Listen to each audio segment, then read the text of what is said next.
Hello दोस्तों, स्वागत है आपका एक बार फिर आपके अपने यूट्यूब चैनल उत्तराखंड 360 में। दोस्तों शुरू करते हैं आज का इम्पोर्टेंट सेशन। आज का पहला प्रश्न है दोस्तों आपका, कुमाऊं परिषद के किस अधिवेशन में यह परिषद दो गुटों में बंट गया? कुमाऊं परिषद के किस अधिवेशन में यह परिषद दो गुटों में बंट गया? ऑप्शन है दोस्तों आपके दूसरा, पहला, पांचवा या फिर चौथा। किस अधिवेशन में कुमाऊं परिषद दो गुटों में बंट गया, नरम दल और गरम दल? तो आंसर है दोस्तों आपका पहला अधिवेशन। ठीक है, कुमाऊं परिषद का जो पहला अधिवेशन है ये हुआ था आपका 1917 में अल्मोड़ा में, और इसकी अध्यक्षता की थी दोस्तों जयदत्त जोशी जी ने। और पहले अधिवेशन में ही कुमाऊं परिषद है जो ये दो गुटों गरम दल व नरम दल में बंट गया था।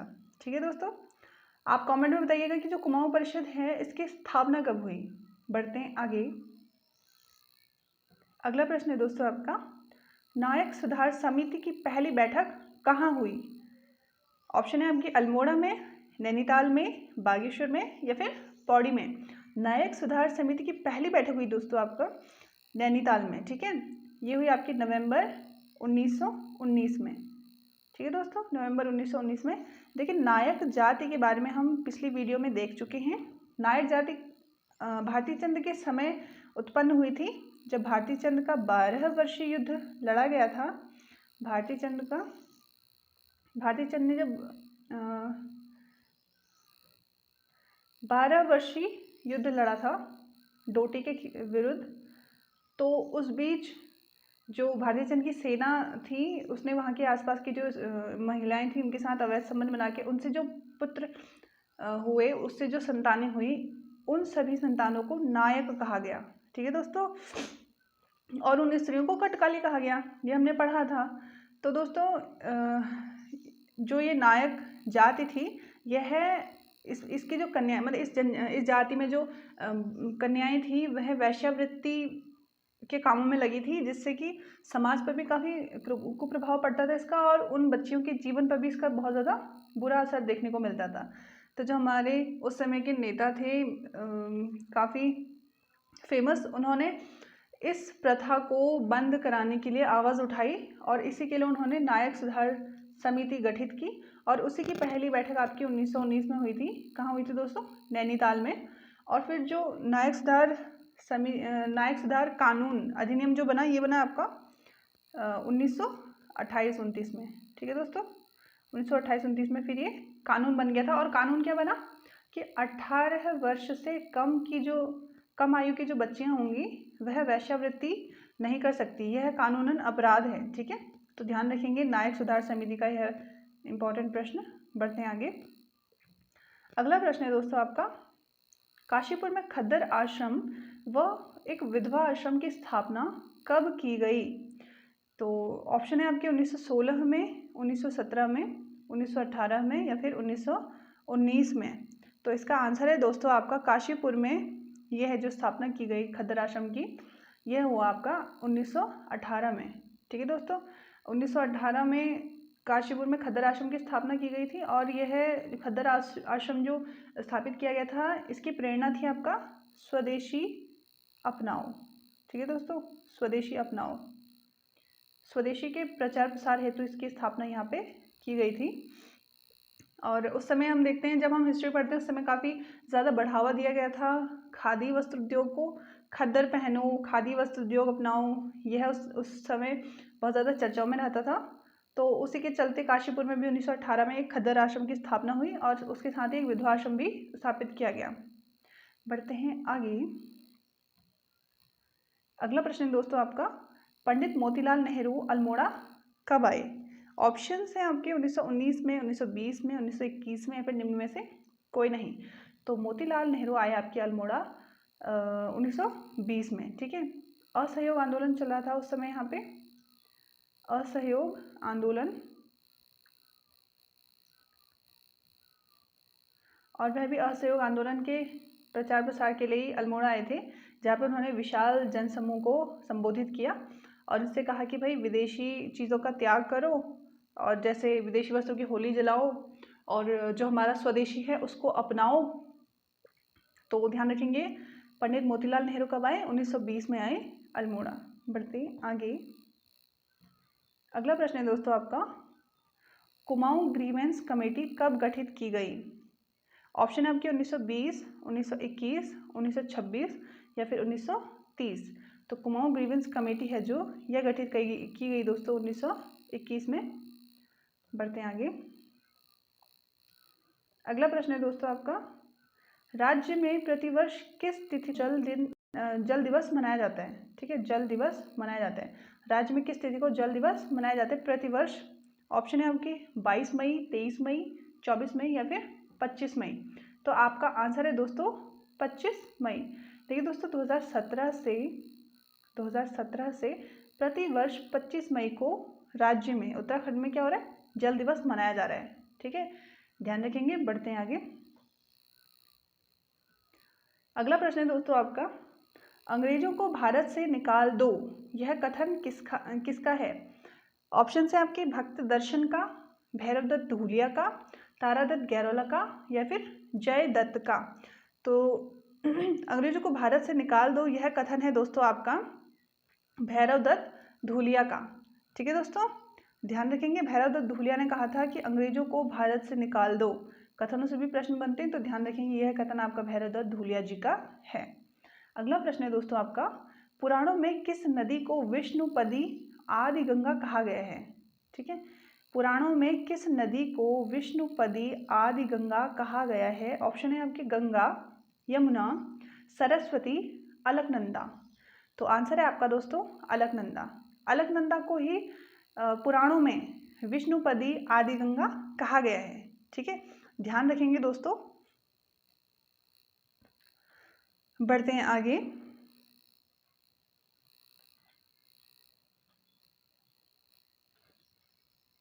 अगला प्रश्न है दोस्तों आपका, रो नहीं आगे बढ़ो, रो नहीं आगे बढ़ो किसका कथन है? प्रश्न है ऑप्शन है आपके विष्णु देवी शाह, ठगुली देवी जिन्हें हम इच्छागिरी माई नाम से भी जानते हैं, मंगला देवी या फिर तुलसी देवी। तो इसका आंसर है आपका दोस्तों तुलसी देवी। देखिए दोस्तों पिथौरागढ़ की रहने वाली थी तुलसी देवी, और इन्होंने नारा दिया था महिलाओं को कि रो नहीं आगे बढ़ो। आपके सामने यदि कोई समस्या आती है तो उसको देख के रो नहीं आगे बढ़ो। ठीक है, इन्होंने काफ़ी सारे अच्छे काम भी किए थे वहाँ पे, एक एनजीओ चला के, उसके बारे में हम कभी पढ़ेंगे। बढ़ते हैं अगले प्रश्न की ओर। अगला प्रश्न है दोस्तों आपका, अगस्त्य मुनि में किन नदियों का संगम होता है? अगस्त्य मुनि में किन नदियों का संगम होता है? ऑप्शन है आपका मंदाकिनी नंदाकिनी, मंदाकिनी अलकनंदा, मंदाकिनी आटागाड़ या फिर निम्न में से कोई नहीं। तो दोस्तों जो आपका अगस्त्य मुनि है यह है मंदाकिनी और ध्यूलगाड़ के संगम पर है। ठीक है दोस्तों, मंदाकिनी और ध्यूलगाड़ नदी के संगम पर है दोस्तों आपका अगस्त्य मुनि। बढ़ते हैं आगे। अगला प्रश्न है दोस्तों आपका, चौरस डेबरा घाटी कहाँ स्थित है? ठीक है, चौरस डेबरा घाटी कहाँ स्थित है? ऑप्शन है आपके अल्मोड़ा, बागेश्वर, पिथौरागढ़ या फिर उत्तरकाशी। तो आपका आंसर है दोस्तों जो आपका चौरस और डेबरा घाटी है ये आपकी हैं बागेश्वर में। ठीक है दोस्तों, ध्यान रखेंगे। बढ़ते हैं आगे। अगला प्रश्न है दोस्तों आपका, बायोमास ऊर्जा उत्पादन नीति को उत्तराखंड सरकार ने कब मंजूरी दी? ऑप्शन है आपके 26 अप्रैल 2016, 26 अप्रैल 2017, 26 अप्रैल 2018 या फिर 26 अप्रैल 2019। तो इसका आंसर है दोस्तों आपका 26 अप्रैल 2018। ठीक है, 26 अप्रैल 2018 को बायोमास ऊर्जा उत्पादन नीति को मंजूरी दी थी उत्तराखंड सरकार ने। ठीक है दोस्तों, इसमें जैसे कि पीरुल से ऊर्जा का उत्पादन होगा, पीरुल व जो अन्य चीज़ें हैं जो जो बायोमास के उत्पादन में जो हेल्पफुल रहेंगी, जिनसे जैसे हमारा पीरुल है,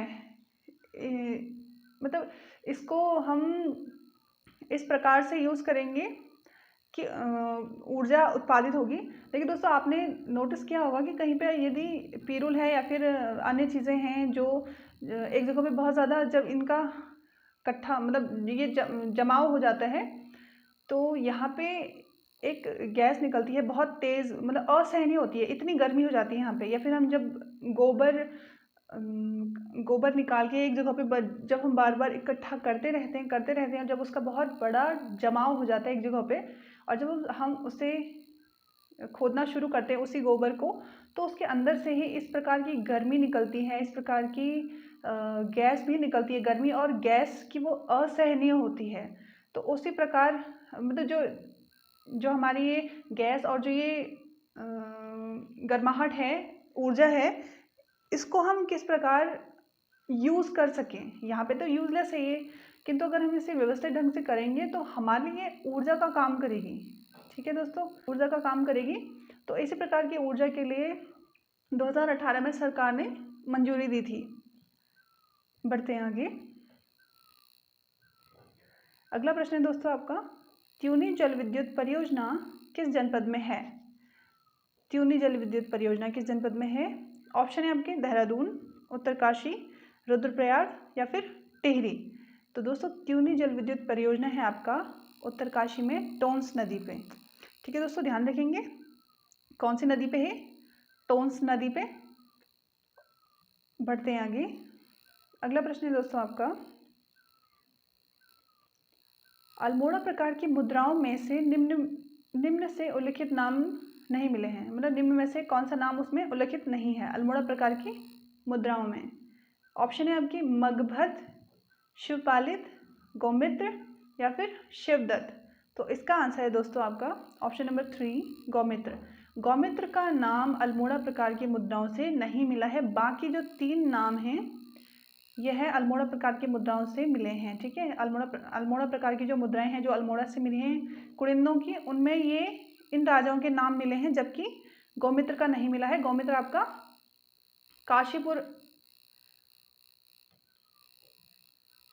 काशीपुर में शासन कर रहा था। ठीक है दोस्तों, ये मित्र वंश का था। अगला प्रश्न देखते हैं, गढ़वाल में मिट्टी के काले मृदभांड बनाने में दक्ष कुंभकार वर्ग विशेष को क्या कहा जाता था? ये थोड़ा सा मिसटाइप हो गया यहाँ पे। गढ़वाल में मिट्टी के काले मृदभांड बनाने में दक्ष कुंभकार वर्ग विशेष को क्या कहा जाता था? ऑप्शन है दोस्तों आपके औजी, पजे, कोल्टा या फिर खस। तो इसका आंसर है दोस्तों आपका पजे। गढ़वाल में जो कुंभकार थे उन्हें पजे, उस वर्ग को क्या कहा जाता था दोस्तों? पजे। ठीक है दोस्तों, बढ़ते हैं आगे। अगला प्रश्न है दोस्तों आपका, महान कवि कालिदास ने अपनी किस रचना में उत्तराखंड को अलकापुरी कहा है? ऑप्शन है आपके ऑप्शन है रघुवंशम, अभिज्ञान शाकुंतलम, मालविकाग्निमित्रम, चौथा है निम्न में से कोई नहीं। तो इसका आंसर है दोस्तों आपका कोई नहीं, मतलब इसमें देखते हैं हम कोई नहीं। ठीक है, क्योंकि एक सेकेंड ना, कोई नहीं, क्योंकि कालिदास ने अपनी मेघदूतम है जो रचना, उसमें उत्तराखंड को अलका कहा है। ठीक है दोस्तों, मेघदूतम में कहा है उत्तराखंड को अलकापुरी, महान कवि कालिदास ने। बढ़ते हैं आगे।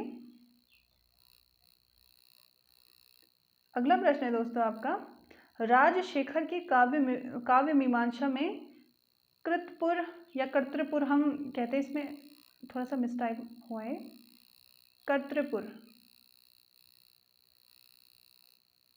कर्तृपुर राज्य का वर्णन किस नाम से मिलता है? राजशेखर की काव्य मीमांसा कृति है जो, उसमें कर्तृपुर राज्य का वर्णन किस नाम से मिलता है? ऑप्शन है आपके खस, शकपति, किरात या फिर कोल। तो आंसर है दोस्तों आपका खस। राजशेखर की जो काव्य मीमांसा है उसमें कर्तृपुर, जिसको हम कार्तिकेयपुर नाम से भी जानते हैं, जिस साम्राज्य को या फिर जिस वंश को, तो काव्य मीमांसा में इस राज्य का नाम खस नाम से मिलता है। ठीक है, बढ़ते हैं आगे। अगला प्रश्न है दोस्तों आपका, छांगलेश वंश का लाखामंडल के खंडित शिलालेख से कितने राजाओं के विषय में जानकारी मिलती है। छांगलेश वंश का जो लाखामंडल शिलालेख है दोस्तों, जो कि खंडित शिलालेख है, इसमें से कितने राजाओं के विषय में जानकारी मिलती है। ऑप्शन है आपके 5, 4, 7, 6।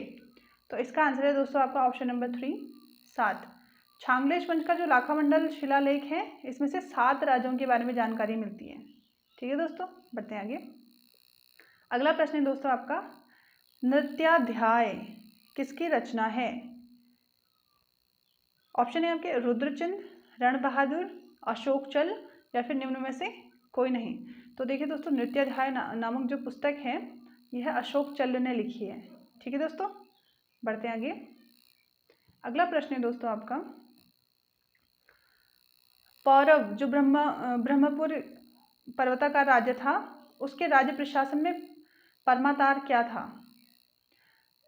तो परमातार क्या था आपका दोस्तों। ऑप्शन है राजस्व विभाग का एक पद, रसोईया, डाक विभाग का पद या फिर सेना प्रमुख। तो आंसर है दोस्तों आपका राजस्व विभाग का पद। जो ब्रह्मपुर राज्य था पर्वताकार, उसके प्रशासन में परमातार था दोस्तों राजस्व विभाग का पद। तो दोस्तों ये थी आपकी आज की वीडियो। आपको कैसी लगी, आपको प्रश्नों का लेवल कैसा लगा, कमेंट में ज़रूर बताइएगा। यदि आपको अच्छा लगता है तो फिर लाइक, शेयर, सब्सक्राइब ज़रूर कीजिएगा। धन्यवाद।